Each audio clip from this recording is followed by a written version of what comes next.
Good evening दोस्तों। देखिए आज पढ़ने वाले हैं हम वैद्युत आवेश एवं वैद्युत क्षेत्र या इलेक्ट्रिक चार्ज एवं इलेक्ट्रिक फील्ड। ठीक है, इसके कुछ टॉपिक थे जिनको हमने पिछली वाली जो वीडियो थी उसमें कवर किया है। यहाँ हम पढ़ने वाले हैं इसका जो मेन टॉपिक आपका जो आपका एग्जाम में पूछा जाता है क्या है आपका कि एक समान वैद्युत क्षेत्र में रखे वैद्युत द्विध्रुव पर जो बल युग्म लगता है उसका आघूर्ण आपको ज्ञात करना है। ठीक है, तो डायग्राम देखना है यहाँ पर। यहाँ क्या है आपका एक समान वैद्युत क्षेत्र ई है, इसमें हमने क्या रखा है एक वैद्युत द्विध्रुव ए भी रखा है जो कि क्षेत्र से क्या है थीटा कोण बनाते हुए रखा गया है। हमको ये ज्ञात करना है कि इस आघूर्ण पर या सॉरी इस द्विध्रुव पर कितना आघूर्ण आपका कार्य करता है। ठीक है, तो इसके लिए क्या करते हैं, इसकी जो थ्योरी है उसको थोड़ा सा लिखेंगे। क्या लिखेंगे कि यदि द्विध्रुव को एक समान वैद्युत क्षेत्र में रखा जाता है तब वैद्युत द्विध्रुव पर एक बल युग्म कार्य करने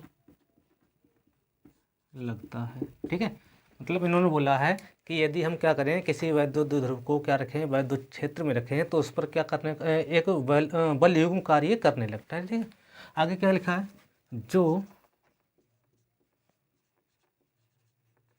द्विध्रुव को घुमाकर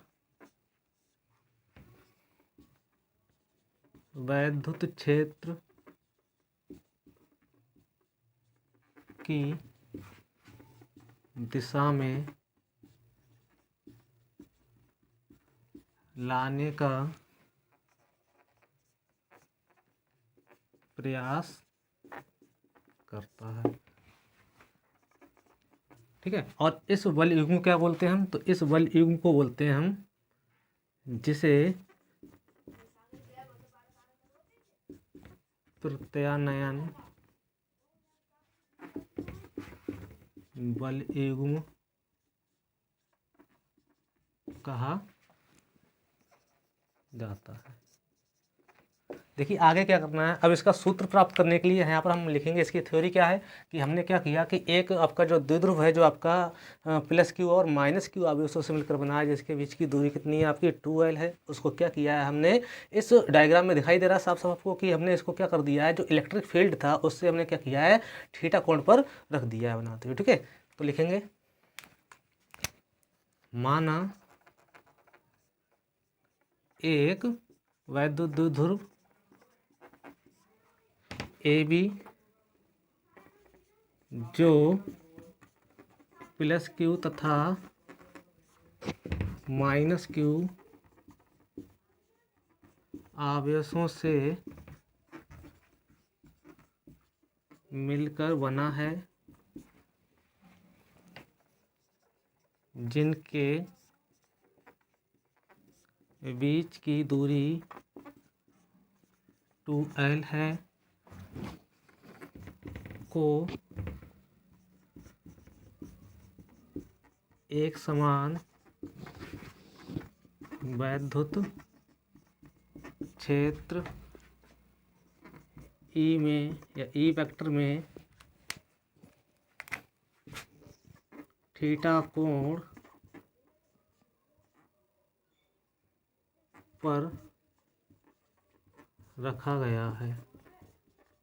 ठीक है, देखिए आपको पहले ही लिखा दिया था कि जब एक समान वैद्युत क्षेत्र में क्या रखते हैं हम किसी द्विध्रुव को रखते हैं तो उस पर एक प्रकार का बल युग्म कार्य करने लगता है। मतलब यहाँ पर बलों का एक जोड़ा होगा जो वैद्युत द्विध्रुव के दोनों बोल सकते हैं सिरों पर क्या होगा लगने लगेगा, जिसका मान क्या होता है आपका समान होता है। परंतु याद रखना है इनकी दिशाएं क्या होती हैं, आपकी जो बल की डायरेक्शन होती है वो क्या होती है अपोजिट होती है, साथ ही साथ क्या होती है एक दूसरे के समांतर होती हैं। ठीक है, तो लिखेंगे अतः वैद्युत द्विध्रुव पर बलों का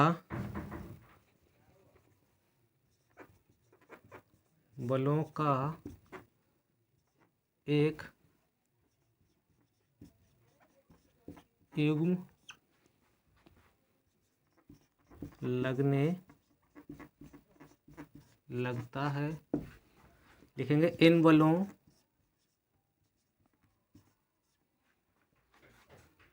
का मान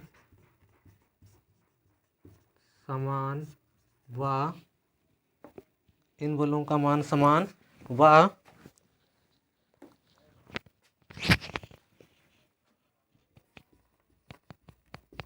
दिशाएं क्या होती हैं आपकी,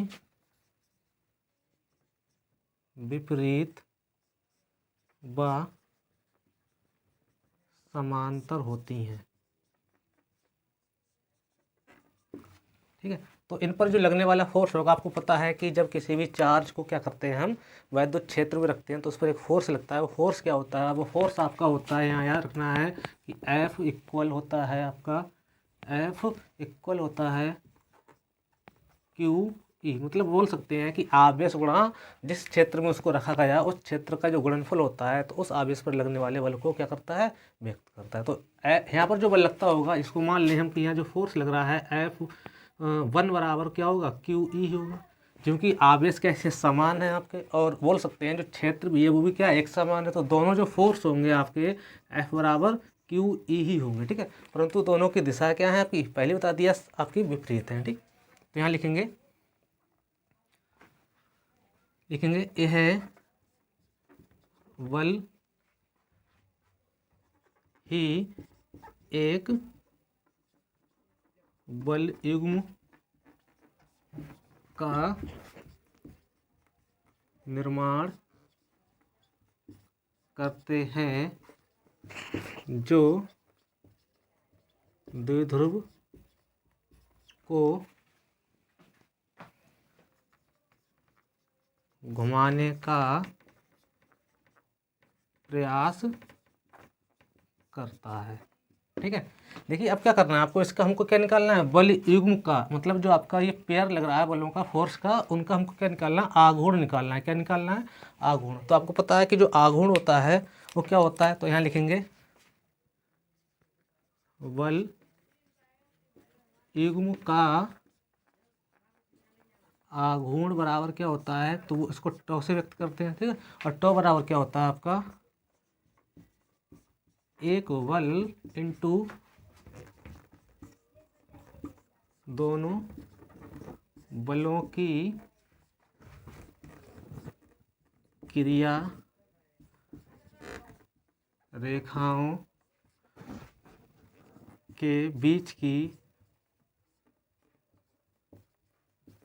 लंबवत दूरी। ठीक है, देखिए इसके लिए आगे करते हैं तो आपका क्या होता है, बल युग्म का आघूर्ण क्या होता है, बल गुणा बलों की क्रिया रेखाओं के बीच की लंबवत दूरी। ठीक है, तो देखिए यहाँ पर लंबवत दूरी कैसे ज्ञात करेंगे, वो भी किसकी, तो बलों की क्रिया रेखाओं। सबसे पहले आपको ये पता होना चाहिए कि बलों की जो क्रिया रेखा होती है वो क्या होती है। देखिए आपका जो फोर्स है आपका, ये क्या कर रहा है, इस डायरेक्शन में आपका क्या क्रिया रहता है। ठीक है, तो इसकी जो आपकी क्रिया रेखा होगी वो क्या होगी, इस डायरेक्शन में हम क्या कर देंगे, इसी के अनुदिश पीछे की ओर एक लाइन खींच देते हैं। ठीक है, ऐसे ही ये वाला जो फोर्स है उसकी डायरेक्शन क्या है, ई की डायरेक्शन में, तो इसके बोल सकते हैं अनुदिश पीछे की ओर क्या करना है, आपको एक लाइन खींचनी है। तो यहाँ पर दो आपको समांतर रेखाएं दिखाई देंगी, तो ये वाली रेखा और ये वाली रेखा। ठीक है, तो इनके बीच की जो लंबवत दूरी होती है वही क्या होती है आपकी, कि दोनों बलों की क्रिया रेखाओं के बीच की लंबवत दूरी होती है। अब बात ये आती है कि इसको हम ज्ञात कैसे करें, जो आपकी बोल सकते हैं दूरी है AC भुजा है, इसको हम कैसे ज्ञात करें। तो यहाँ हम मानते हैं कि आपका एक प्रकार से यहाँ पर एक त्रिभुज बनता है, ध्यान से देखेंगे तो ACB या BCA। तो आपको क्या लिखना है, यहाँ पर समकोण त्रिभुज बनता है, समकोण त्रिभुज ACB में। ठीक है, देखिए ये आपको ज्ञात करनी है। ठीक है, और ये आपको पता है ये क्या आपका कर्ण है, क्योंकि 90 के सामने क्या होता है आपका कर्ण होता है। ये आपका जो कोण है ये कितना है आपका, थीटा है, क्योंकि यहाँ भी थीटा है तो यहाँ भी थीटा होगा। तो यहाँ से क्या लिखें हम कि साइन थीटा बराबर क्या होता है, लंब बटे आपको पता है क्या होता है, आधार होता है। तो यहाँ देखेंगे लंब कितना है, लंब ही तो आपका क्या है, AC है।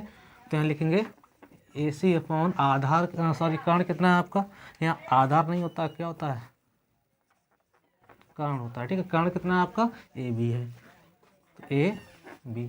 तो यहाँ से AC इक्वल क्या हो जाएगा, AC इक्वल हो जाएगा आपका AB इंटू साइन थीटा।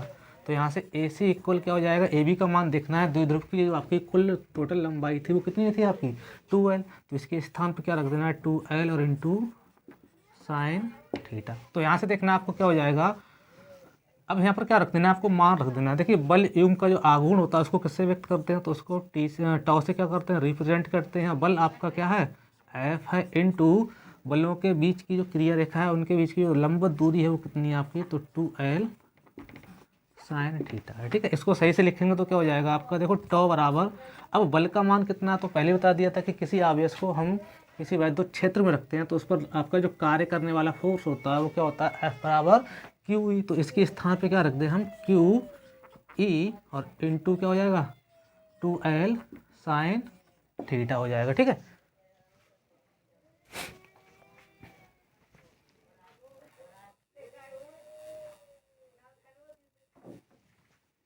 देखिए इसके बाद क्या करना है आपको, टॉ बराबर, इसको सही से लिख लेना है। तो क्या लिखेंगे हम, E गुणा 2QL और साइन थीटा। ठीक है, तो यहाँ से देखना आपको क्या होगा, अब इससे पहले जो डेरिवेशन कराया था द्विध्रुव का आघूर्ण, तो द्विध्रुव का आघूर्ण क्या होता है आपको पता है कि P बराबर होता है 2QL होता है। ठीक है, तो यहाँ देखिए आपको दिखाई दे रहा है 2QL, तो इसके स्थान पे क्या रख दें यहाँ से हम P, और इसको लिख देना है ब्रैकेट में, है क्या, तो ये है आपका द्विध्रुव का आघूर्ण।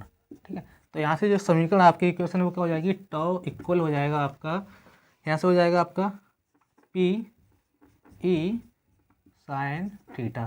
ठीक है, यही क्या है आपका, किसी द्विध्रुव को हम क्या करते हैं जब वैद्युत क्षेत्र में रखते हैं तो उस पर लगने वाला जो आपका क्या होता है, बल युग्म होता है, उसका क्या है, ये आघूर्ण है। ठीक है, और इसको वेक्टर रूप में देखिए क्या आएगा आपका, टॉ बराबर PE साइन थीटा। ठीक है, तो यही क्या है आपका, वैद्युत द्विध्रुव के कारण, या सॉरी बोल सकते हैं कि वैद्युत क्षेत्र में रखे वैद्युत द्विध्रुव पर लगने वाला जो आपका बल युग्म का आघूर्ण होता है, ये उसका क्या फार्मूला है। अगर इसको हम वेक्टर रूप में लिखें तो वेक्टर रूप क्या हो जाएगा इसका, तो देखिए वेक्टर रूप क्या हो जाएगा, इधर आपकी जो टॉ राशि है वो भी क्या है, वेक्टर राशि, तो इधर हमने क्या लगा दी है, वेक्टर लगा दी। इधर आपको देखना है यहाँ जो P है आपका वो भी है वेक्टर क्वांटिटी है, और E है वो भी क्या है आपकी वेक्टर क्वांटिटी है।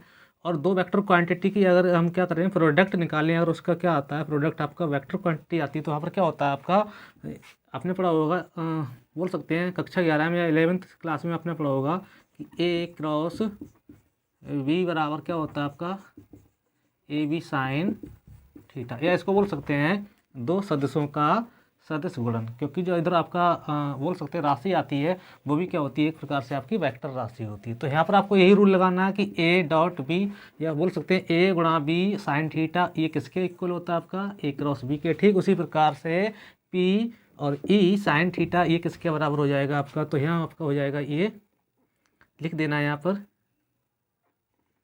E, और क्या लिखना है आपको, एक मिनट रुक जाना आपको, P cross E, P vector cross E vector. ठीक है, तो यही क्या है इसका वेक्टर रूप है। तो टॉ वेक्टर बराबर, इसको लिख लेना है, ब्रैकेट के अंदर नोट करना है, P vector cross E vector. ठीक है, यही क्या होगा इसका फार्मूला होगा, किस रूप में, वेक्टर फॉर्म में। ठीक है, तो इसके जो और आपके इम्पोर्टेंट क्वेश्चन थे या बोल सकते हैं टॉपिक थे, उसको क्या किया हमने, इससे पहले वाली जो वीडियो है उसमें क्या किया, कवर किया। अगर आपको वो आपने नहीं देखे हैं तो उनके लिए क्या करना है, आपको प्लेलिस्ट में जाना और जाकर वो वीडियो को देखना है। ठीक है, और सही से उसको क्या करना है, तैयार करना है, क्योंकि यहाँ से आपका ये पहला चैप्टर है आपका वैद्युत आवेश एवं वैद्युत क्षेत्र। तो सीधी सी बात है कि यहाँ से आपको पेपर में या एग्जाम में यूपी बोर्ड का है, जो भी आपका बोर्ड का हो, वहाँ से आपको मिलने वाला है। ठीक है, और अच्छा खासा यहाँ से मिलने वाला है। तो इसको क्या करना है, आपको सही से कवर करना है ना। इसकी जो पहले की वीडियो है, या बोल सकते हैं इसके जो पहले के टॉपिक है, जैसे कूलॉम का आपका नियम है, ठीक है, एकल बिंदु आवेश के कारण किसी बिंदु पर वैद्युत क्षेत्र की तीव्रता है, द्विध्रुव के कारण